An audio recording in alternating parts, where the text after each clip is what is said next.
It's a little slim in here. Hey, we're just happy to have you in person again, man, instead of all those virtual media days. I know, I know. Champ, I mean, I know, nothing's normal anymore, but this is a lot more normal of a fight week than the last one you had. So I just wonder, I mean, is there a different feel, a different vibe, with things being a little bit more traditional versus last time? I kind of asked, excuse me, I asked myself that yesterday because I felt, we're quarantined to these hotels, that, UFC's doing their thing, but they're exactly not as, extravagant as the former hotels. And I was sitting there, I'm like, why am I so relaxed? Usually fight week, I'm dialed in every single day. But I felt pretty relaxed, and that could go to attest to a couple of different things. Maybe because this is kind of like the second go around mentally to prepare for this guy. And also just kind of, I'm reserved in where I'm at right now in my career, in life, a couple of things. I still have that same competitive edge, but I'm reserved to the point where I'm trying not to stress the things that don't really matter. I wondered about that, right? Because the last fight, it was such a circus, right? But with the circus comes a lot of extra pay-per-view buys, I imagine. You know what I mean? This one's a lot more reserved, a little bit more low-key in the build-up. So do you like this where it's not quite like last time, or do you welcome those kind of circuses because they come with the bigger paychecks? It's a little bit of both. Of course, the paycheck is always nice. When you have a circus like the last one or the one before that, it's always nice. But this one it's okay too. But a lot of people are kind of writing this off. All friends, teammates are fighting each other. At the end of the day, I don't see anybody. There's no friends in there. What could be more? And that's kind of the way people have been putting it is, those other two fights were more personal and things of that nature. This one, not so much. What could be more personal than someone who you train with every day saying, I see what you have. I want that. I'm going to take that from you. What could be more personal than that? So each and every one of these fights, I approach the same. When we step in there, I see no face. I just go in and take care of business. As you said, that's the storyline, right? The former training partners. But I do wonder, I mean, realistically, whether it be psychologically, whether it be tactically, I mean, is there really an advantage for one guy or the other, or is a fight a fight? I mean, does that familiarity give anything extra, or does that go away once the cage door closes? Yes, of course it goes away because I think especially, we haven't really trained a lot together in the last couple of years. I think it does go away a little bit because he's going to try hard, and I'm going to go in there and give the effort that I always give. And I know DC said earlier this week, or maybe it was last week, that we both know what's going to take place. And of course, I like the fact that he's got all this confidence going right now, and I like it. He's put the work in the last year and a half. He's really done some good work, and I see that, and I recognize that, and I commend him for that. But we both know. Your last 5 fights especially, I mean, it's been a run of just absolute killers, right? I wonder, where does Gilbert rank in that? I mean, knowing that you are familiar with him, where does he rank in terms of danger, in terms of skill, among those guys that you've been fighting lately? Gilbert is the most dangerous guy right now to date. That's why he's fighting me. If he's not the most dangerous guy, he's not the best guy, then he wouldn't be fighting me. He's done his work, and he's improved a lot, and which is why he's here. And so I don't take him lightly. I take him very, very seriously. Even when we trained together, he was very tough. He was very, he's one of those guys that could push me, and I like that, and I respect that. So yeah, I'm taking it very seriously, and I do think right now for sure he's the most dangerous guy.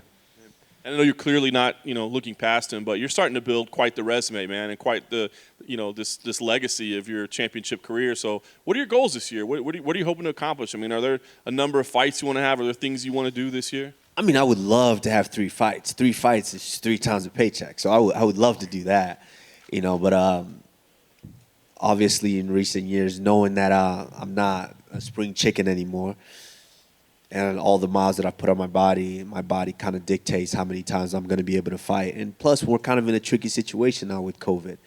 It's not just, you know, you don't have the fans, you don't have the crowd, you don't have all these other things that kind of entice you to where it's like, yeah, I want to be on that card. I want to fight on that card.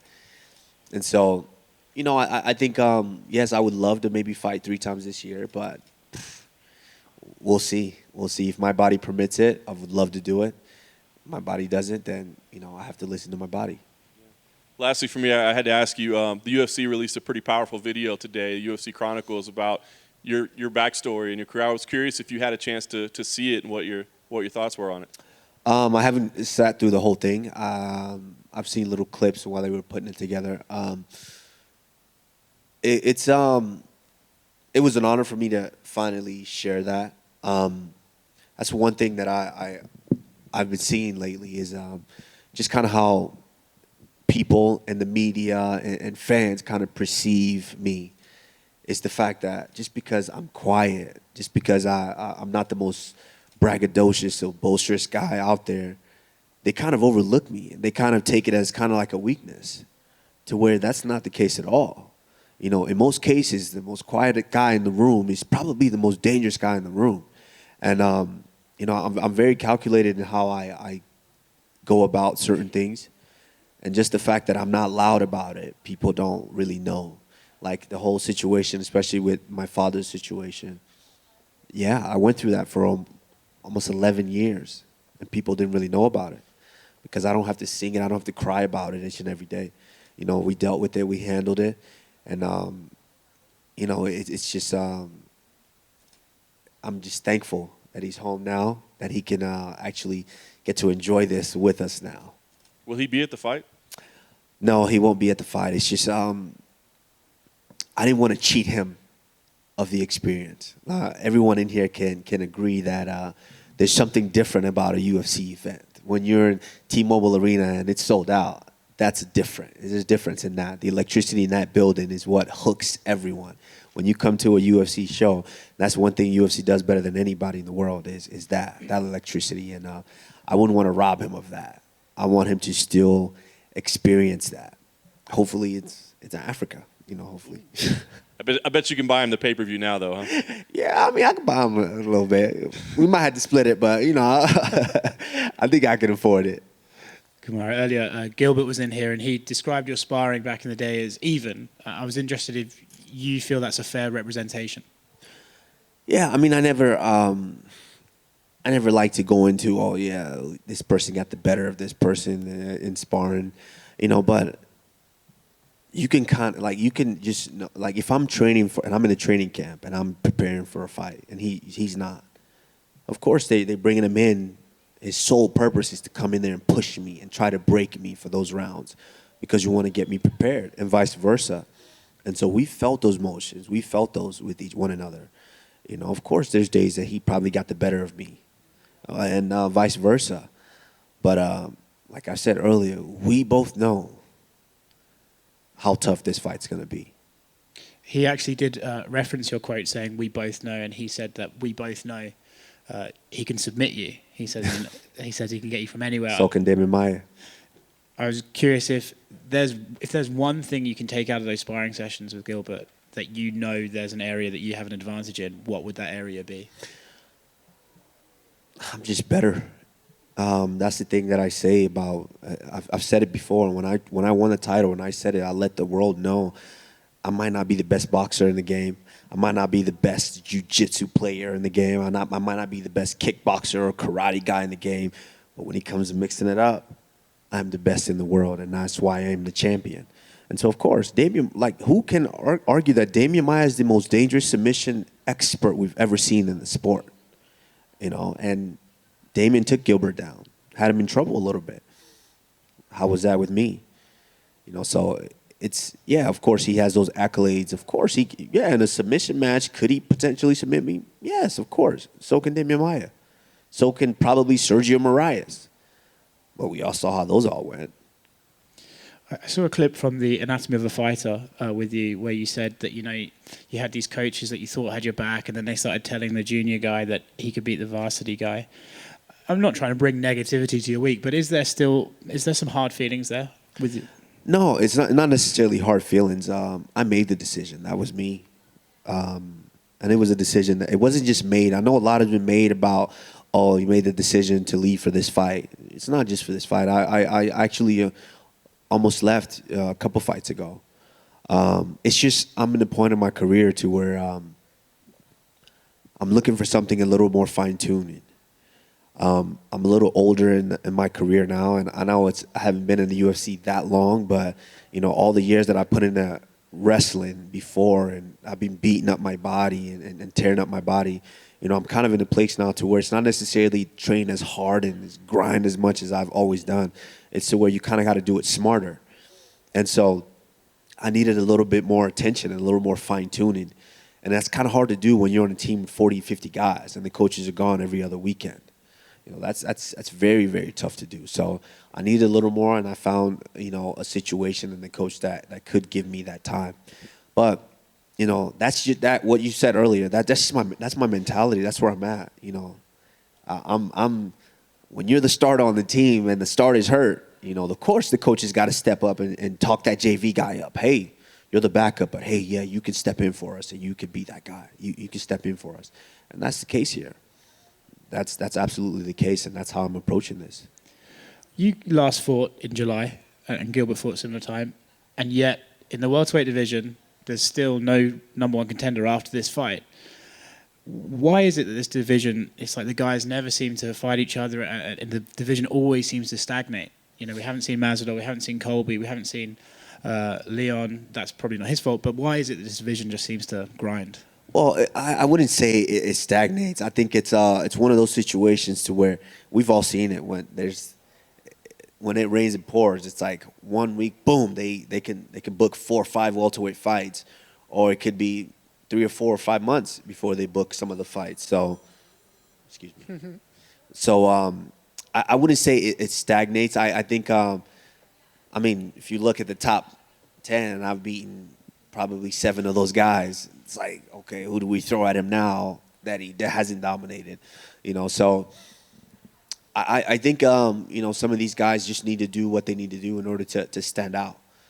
Covington did it. He did what he needed to do. He said what he needed to say to stand out, and he had his shot. And of course, Masvidal stepped up. He did what he needed to do. He thought he was Jesus. He thought he was going to baptize people, and he stood out. And I dominated him as well. And so, now Gilbert is doing the same. Gilbert has, he said what he needed to say and went out and won the fight with Woodley. And, now he's standing out. So it's up to these guys to be able to present that. Or if that's not the case, then, I have to find out what's next. Kamaru over here. I've been very curious about this because your last fight, you weighed in 170, Masvidal weighed 170. Aren't you the BMF now? Of course I'm the BMF, if that's the thing. That was, and I said it before, that was just kind of something that they created just for that event. It's like it's giving a participation medal for, these guys participated in this event. So here's a participation medal. That's not real gold. He's not going to go down in history books UFC champion. That's just, he's going to go down to BMF. 20 years later, the kids are going to ask, what's a BMF, Daddy? He's like, I was a BMF champion one time. Who else won it? Who did you win it from? I don't know. They just handed me a ribbon and said that I was a BMF champion. So that's how I think about that. But if you really want to say it, you can't still be the BMF after being dominated for 5 rounds. So if they were to say that belt is on the line for another fight for him in the future, what would your statement be? That's not pretty legitimate, is it? It's not very legitimate. You can't take L's and be the baddest motherfucker in the game. You can't. So, yeah. I want to ask, because your last 2 fights, obviously there was a lot of hype for that, and then Colby said a lot. You've said it, you're not a guy who gets out there and gets into the war of words with these guys. So being a quiet guy, how do you feel like you have to handle yourself when Colby is out there, when you're being an analyst getting in your face, or when Masvidal is coming at you at Super Bowl week? I mean, how do you handle that? It's great for those guys because that's how they they separate themselves from the pack to get the opportunity to fight me. And that's great. I appreciate them for being able to do that. But for me, I don't necessarily. I didn't get in the game for that. I didn't get in this game to be famous or anything like that. I got in the game to be a martial artist and to prove that I was the best when it comes to competing in this sport. And so that's what I've done. I've done that each and every time and time again. And so if these guys want to continue to talk and say what they need to say, that's more power to them. But that's just not something that I engage in. When it comes to talking, I will simply state what I'm capable of and what I will do. And I said it. I told Tyron Woodley. He asked me at the press conference, what are you going to do better than me? And I said everything. I will dominate you from start to finish. And I did that to Tyron Woodley. Colby Covington said the same thing. What are you going to do? I'm going to leave you on a stretcher, this, and this. And I told him, I will punish you for 4.5 rounds and I will finish you. And I did just that. Masvidal said the same thing. He's going to baptize me. He's going to do this and that. And I told him, you are the same journeyman you've always been. I will dominate you on my worst day. And what happened? I did just that. So I just state the facts. I state what I'm able to do. I don't have to be boastous. I don't have to boast about it or be braggadocious. I know what I'm capable of, and that's what I state. Finally, I noticed there's quite a camaraderie between yourself, Israel Adesanya, Francis Ngannou. You're very proud of your heritage, the Nigerian Nightmare and everything. Is there a bit of, I guess, excitement that you kind of get to get the ball rolling for all of you guys? They're both fighting next month. Obviously, there's a push for UFC Africa. Do you feel like you're kind of starting it, get it rolling for everybody? Absolutely. That gets me excited each and every time. It's just something about it. I think it's just the way that we're raised and where we come from and the struggles that we come from, to where it's like when you see someone doing something incredible like that, you can't help but to be happy. And my heart is just filled with joy when I watch these guys. And so, yeah, I was extremely excited when I was able to get out there and win that title and let these guys know. I'm sure it was a little extra for them, like, yo, we can do this. We can do this. We can come from Africa and we can still achieve this. And so once again, I'm excited to be the one to get this year rolling for us. And clean sweep, by the end of the year, Africa is going to have three belts. UFC Africa, you, Israel Adesanya, Francis Ngannou. Who's the main event? It's kind of hard to deny Francis. That's a tough one. It's kind of hard when somebody can just breathe on you and you go to sleep. It's kind of hard to deny that from Francis. And it's just something about Francis too. If Francis walks in the room right now, everybody will know that Francis is in the room. He just commands that presence, and I see it, I recognize it, and I love it, and I appreciate it. And yeah, it's kind of hard to deny the heavyweight champion of the world, not headlining the event. Thank you. Thank you, guys.